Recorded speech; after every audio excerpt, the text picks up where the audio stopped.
The courtroom was electric with tension. Rows of spectators sat in rigid silence, their eyes darting between the judge, the prosecution, and the defense table. The fluorescent lights hummed overhead, casting a pale glow over the polished mahogany benches.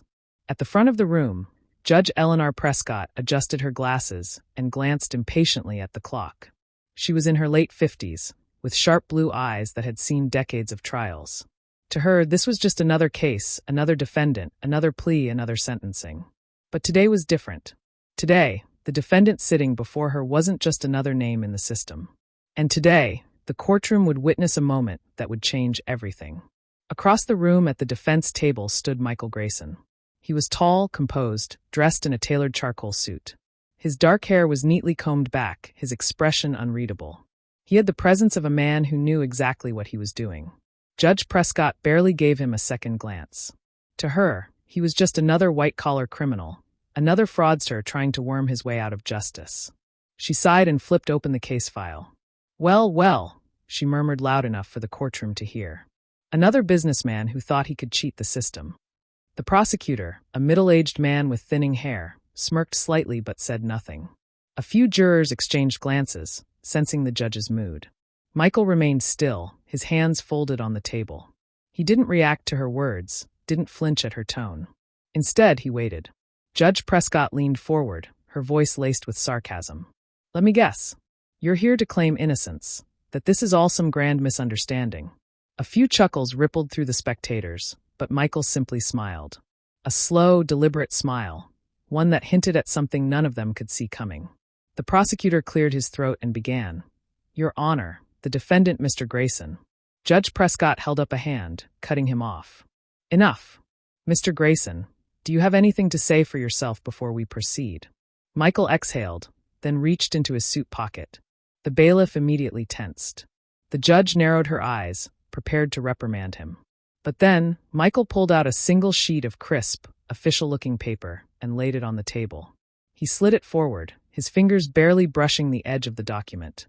For a moment, no one moved. Then the judge frowned and gestured for the bailiff to retrieve it. The courtroom remained silent as she scanned the paper. The change in her face was almost imperceptible at first.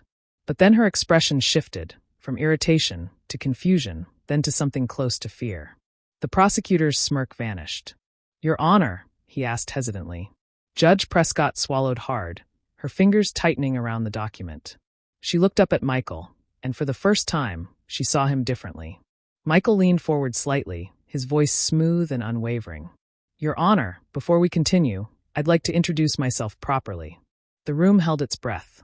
"My name is Michael Grayson," he said, "and I am an undercover federal investigator for the Department of Justice." The silence that followed was deafening. The prosecutor paled. The jury sat frozen. The judge's grip on the document tightened until her knuckles turned white. Michael continued, his voice calm and controlled.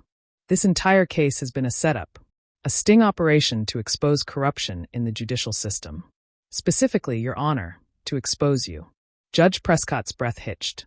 "The evidence presented against me was fabricated," Michael said.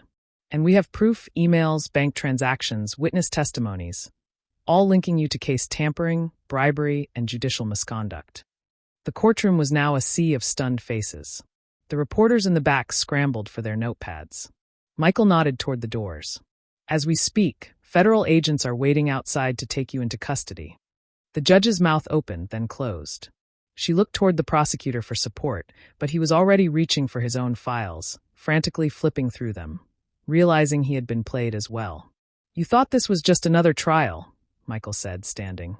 "Just another case you could manipulate. But today, Your Honor, justice isn't in your hands. It's in mine." The courtroom doors burst open. Federal agents swarmed in. Judge Prescott shot to her feet. "You can't do this," she stammered, her voice no longer authoritative but desperate. "I am the law here." Michael met her gaze. "Not anymore." As the agents closed in, Judge Prescott's world collapsed around her. And as she was led away, the courtroom, once filled with her power, erupted into chaos. Michael adjusted his cuffs, glanced around the room, and gave a single parting remark. "Think before you judge." And with that, he walked out, leaving behind the ruins of a once powerful reign. Because after today, the world would hear about this. Thanks for watching. Have a nice day.